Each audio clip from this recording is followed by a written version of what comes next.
I'm standing in the Grand Place, in the heart of Toussaint. In The Witcher 3, food is a storyteller, and here in the capital of Beauclair, that story is one of staggering abundance. To walk through these markets is to see a land that does not fear hunger. While much of the continent scavenges for baked potatoes and dried fish, Toussaint overflows with fresh vegetables, fruit, meat, grain, and wine by the barrel. Inspired by southern France and Renaissance Italy, even Toussaint's most modest dishes signal a level of regional stability you won't find anywhere else. Today we'll move through each major region of The Witcher 3, looking at how food changes from place to place. Each region represents a different relationship with stability, from excess to collapse to adaptation. We'll also try to solve the mystery of this red soup that everyone seems to be eating. But to understand how food works in this world, we have to start here in Toussaint, because you don't see this level of excess anywhere else. High society patrons gather at places like the Pheasantry, lingering over tables crowded with food and wine. The emphasis here is indulgence, cheeses, ratatouille, flamiche, all paired with local Beauclair reds and whites. Beyond the city at Toussaint's Country Inn, the Scarlet Cardinal, the abundance only escalates. Duck confit, beef bourguignon, and chicken liver pâté, alongside lighter fare like grilled chicken sandwiches and honey croissants. No meal here is complete without dessert, chocolate soufflé or tarte tatin, a classic French upside-down tart. To fully appreciate how far CD PROJEKT RED drew inspiration from southern France and Italy, you need look no further than Toussaint's countryside. This is Castel Ravello, the most celebrated vineyard in the region, set within the Viture Valley. Its name is borrowed from a real town on Italy's Amalfi coast, but the influence here goes far beyond surface detail. What Toussaint presents is the entire life cycle of food and drink, rendered end to end. We can see this most clearly in its wine production. It begins in the vineyards themselves. Fields carefully tilled, vines trained and maintained, harvesters moving row by row to collect grapes by hand, echoing agriculture traditions that long predate modern machinery. Once gathered, the grapes are brought in to be crushed. Behind me are grape stompers, part of a traditional process known as pige, where grapes are trodden to break their skins and release colors, tannins, and sugars as fermentation begins. It's slow, physical work, a method largely abandoned by industrial producers, but preserved here. Nearby coopers shape the barrels that will hold the wine for years to come. Wooden staves are cut, bent with heat, and bound together. Once sealed, the barrels disappear underground into cool cellars, where time itself becomes an ingredient. Wine here is not rushed. Barrels are stacked, rotated, and monitored over long periods. Not just one season's output, but years of production waiting for market that will still exist when the wine is ready. And the story doesn't end with wine. Scattered throughout these fields are beehives, deliberately placed away from dense housing and close to orchards, flowers, and crops. Bees pollinate the land, improve yields, and produce honey shaped by the wildflowers around them. Another sign of land that is managed, not merely occupied. Nearby olive groves are carefully tended and maintained. In the distance, windmills turn steadily in the open field. These are grain mills, grinding wheat and barley into flour, transforming raw harvests into bread, pastries, and beer. Mills like these only appear where surplus exists. You don't build them unless you expect consistent harvests, long-term stability, and a population large enough to support permanent infrastructure. Taken together, the vineyards, beehives, olive groves, mills, Toussaint reveals a complete food chain. Production, processing, investment. It's a self-sustaining economy designed to support cities, nobility, artists, and knights alike. Vineyards like these take decades to establish and years to turn a profit, which tells us something essential about Toussaint. This is a land that expects peace, it expects stability, and it expects to remain wealthy long enough to wait for the results. And that assumption is about to collapse, because when we leave Toussaint and travel northwest into Velen, the food story changes entirely. But first, here is a quick word from today's sponsor. Today's sponsor is the VITURE Luma Cyber XR glasses, a limited Cyberpunk 2077 5th Anniversary Collector's Edition. These were made in collaboration with CD PROJEKT RED, and they genuinely feel like someone made an actual braindance headset. Even the unboxing understands the assignment. Cool black exterior, mirrored finish, then you slide it open and it hits you with Makoshi yellow. Inside there's a serialized collector badge, the space capsule case, Cyberpunk detailing everywhere. On the outside arm of the glasses we have a Kuroshi Opticals logo. That is a deep cut lore detail and it elevates these so much more. And then there's this moment. You plug them in, double tap, and the frame lights up like a piece of cyberware booting online. Once connected to anything with USB-C display output such as a Steam Deck, your phone, or connected Switch 2 via the VITURE mobile dock, your screen becomes a 152-inch virtual display running at 120 Hz, up to 1500 nits of brightness. This is the kind of thing you actually have to see to experience, so I'll do my best here. It literally feels like you have a movie theater screen in front of you. There are adjustable electrochromic transparency shaders on these to deepen the immersion. It's sharp,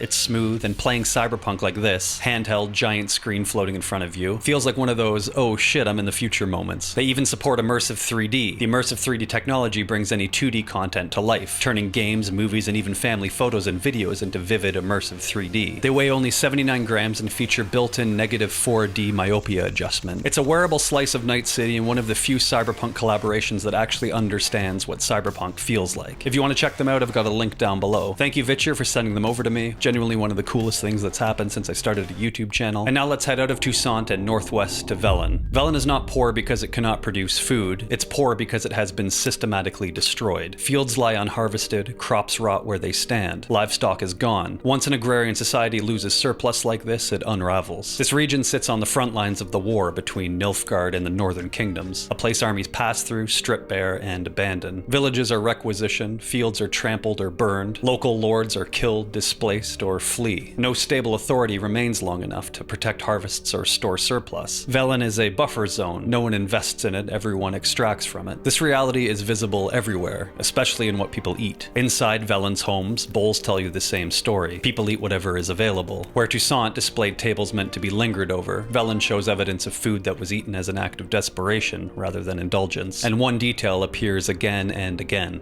Fish bones. Picked clean, left close by, never discarded. Fish are cheap, accessible calories, pulled from rivers, marshes, and flooded lowlands. They don't require seed, mills, or storage infrastructure. Grain, by contrast, is rare. Bread appears only occasionally. Even when some homes appear slightly better stocked, the difference is modest. A loaf of bread, cheese, a whole fish. A household spared by chance, geography, or usefulness to passing soldiers. It's rare to come across meat unless it's the result of a curse or a desperate bargain. The scarcity is reflected directly in prices. Bread that sells for 4 crowns in Novigrad costs 9 here, more than double. Milk shows a similar pattern, 15 crowns in Novigrad, 34 in Velen. Poultry follows suit. A chicken that sells for 33 crowns in the city costs 75 here. And it's a brilliant detail for the game developers to include. War disrupts trade routes, armies destroy food at its source. Villages are stripped repeatedly before supplies can recover. Each interruption compounds the next, and scarcity becomes permanent rather than seasonal. As food becomes harder to obtain, desperation shapes behavior. People turn towards superstition and ritual. It could be sacrificing their children to the crones for stability, or stealing food from the mouths of their children to feed a god for protection. Strip a human of their basic needs and you see the ugliest side of human nature. Desperation collapses the space where moral choices normally live. But where Velen's desperation reveals the darker side of survival, a journey across the sea to the west reveals something else. While Velen is a story of fertile land broken by man, Skellige is the story of a harsh land conquered by spirit. The Skellige Isles are a stark mountainous archipelago off the mainland's coast. A land of rock, wind, and salt water. Life here is hard, but in a different way from Velen. The Skelligers are proud warrior seafarers, and their food culture reflects a mix of scarcity and abundance. Scarcity of good farmland, and an absolute abundance of the sea life. Walk along the docks and we see fish hanging in the open air. Cod, haddock, herring. Merchants in Skellige sell their catch in several forms, each shaped by necessity. The most striking is dried fish. Dried fish is a tradition deeply rooted in Norse survival. Along the coasts of Scandinavia, especially in regions where farming was unreliable, preserving fish was essential. Cod and other whitefish were split open, the heads removed, and the bodies hung on wooden racks near the shore. They aren't salted or smoked, just cold air, steady wind, and time. Over weeks, the fish dries into something almost indestructible. This is what we now call stockfish. Once dried, fish like this can last for years. It can be boiled into stews, added to porridge, or shredded and mixed with grains. In some cases, it's beaten down with a mallet to break the fibers down before cooking. It's a reminder that survival often begins with effort. Alongside stockfish, merchants sell whole fish and gutted fish, fresher, more perishable, meant to be eaten quickly. Moving inland, the landscape changes, but the limitations remain. Skellige's climate is harsh. Growing seasons are short, winds are strong, soil is thin. Farming exists, but it's supplemental. And then as evening falls, we reach the mead halls. This is where Skellige's food culture reveals its deeper purpose. Long tables stretch across the halls, laden with roasted meats, fresh bread, and goblets of mead and ale. Pigs turn slowly on spits, walls are lined with casks. Food is no longer just fuel, it's ritual. These mead halls are some of the most densely populated interiors in the game. Food becomes the glue that binds the community together. In Skellige, hardship is acknowledged through the breaking of bread. Where Toussaint plans for the future and Velen struggles to survive the present, Skellige lives in rhythm with its environment. The sea gives, the land resists, and the people adapt. But as we cross the Pontar and pass beneath the walls of Novigrad, everything changes again. again. Novigrad is not a region built around land or sea, it's a city built around movement, a global port, a dense urban machine with a population of nearly 30,000 people. That scale alone changes the food story. This is a place that must be fed constantly or not at all. The name Novigrad translates roughly to new city across several Slavic languages, and its design draws heavily from historic port cities like Danzig. Unlike Toussaint, Novigrad does not produce abundance. Unlike Skellige, it's not self-sustaining. Novigrad is a convergence point. Standing here in its markets, we can see the supply lines converge in real time. Fish hauled up the Pontar and brought in from the coast, meat driven in on the hoof from Redania's hinterlands, vegetables carted in daily from surrounding satellite farms. The sheer density of variety speaks to a city that expects constant replenishment. This is not food meant to last weeks in a cellar. This is food meant to sell today. The fish stalls are especially telling. Unlike Skellige, where fishing is culturally central but visually understated, Novigrad treats fish as urban protein. Whole fish, gutted fish, piles of smaller catches sorted by size and type. In Skellige, fish is about tradition. In Novigrad, like all food here, it's about volume. The meat stalls reinforce the same logic. Large haunches laid out openly on wooden tables. No ornamentation, no attempt to hide the process. In a city without modern refrigeration, freshness is proven visually. Public butchery signals trust. People buy what they can see and they cook it quickly. A cultural staple found here is the dumpling. In real medieval Poland, dumplings were everyday food, eaten by peasants and nobles alike. Their presence here fits Novigrad perfectly. Practical, filling, and designed to feed many people quickly. There's a dumpling shop here run by a master swordsman named Hittori. Interestingly, even when offered in a cutscene, the shop displays no actual dumplings. They can only be purchased from merchants. If we travel just north of Novigrad into eastern Redania, the systems feeding this urban machine become visible. Here, vast wheat fields dominate the landscape. Wheat is the backbone of taxation, bread production, and military supply. The haystacks scattered throughout these fields are particularly important. These aren't modern hay bales, but traditional hay ricks. Grain stacks built vertically around wooden frames to allow airflow and protect harvests from ground moisture. It's a small detail, but a historically accurate one, and it reinforces the idea that this land is designed to preserve yield at scale. Then there's meadery and beekeeping infrastructure. Flowering fields dotted with beehives signal honey production, a critical medieval sweetener and fermentation base. Its presence here means decentralized local alcohol production rather than a reliance on imported luxury goods. The sunflowers are especially interesting. Historically, sunflowers arrived in Europe after the Columbian Exchange, but their use here is deliberate. Visually, they signal oil production, cooking oil, lamp oil. Symbolically, they reinforce Redania's identity as a land of industrial-scale agriculture rather than subsistence farming. Tall, uniform, numerous. These are crops that imply planning, surplus, and long-term land use. Taken together, Redania presents itself as a calorie-rich, labor-intensive breadbasket. Food here is about reliability, not pleasure. Redania feeds cities and armies, not feasts. Exactly what you'd expect from the kingdom that sits at the political and logistical heart of the north. But beyond these regional food systems, there were a few details I kept noticing during capture. There are foods you see everywhere in The Witcher 3 that you can't actually buy or consume, and the strangest one of all might be this red soup. You find it in Toussaint and in Velen, in taverns and kitchens. It's a deep red broth with chunks of what look like green vegetables in it. So what is it? If I had to guess, this feels like CD PROJEKT RED's love letter to borscht, a traditional Eastern European soup. Borscht is typically made from beets, which give it its deep red color, and is built around vegetables, broth, and whatever meat happens to be available. Another possibility is something even older, pottage, a thick, slow-cooked stew that formed the backbone of medieval European diets. Whatever went in depended entirely on availability. And then there's these rolled green bundles near hearths and cutting boards sitting on plates. They resemble a bouquet garni, a tied bundle of herbs used to flavor soups and stews, cooked with the dish and removed before serving, sometimes served on the side to wring out into a dish. Another cool touch by the developers. Ultimately, food in The Witcher 3 serve as the game's most honest narrator. Characters can lie to you, but a dinner table cannot. It reveals the exact state of a civilization's stability, its trade routes, and its spirit. When we look at the staggering excess of Toussaint, we're looking at a land that has forgotten the feeling of hunger. When we see the picked-over fish bones of Velen, we're looking at the literal remains of a social contract that's been torn to pieces by war. In Skellige, food is the glue that keeps a clan from fracturing against the cold, and in Novigrad, it's the fuel for a machine that never sleeps. So next time you find yourself looting a sack in a peasant's hut, or sitting down at a tavern in Beauclair, take a second to look at what's on the plate. In most games, food is just a way to refill a health bar. In The Witcher 3, it's a window into the soul of the continent. It reminds us that before there were empires, before there were witchers, and long after the last monster is slain, there is the simple human act of sitting down to eat. In a world this dark,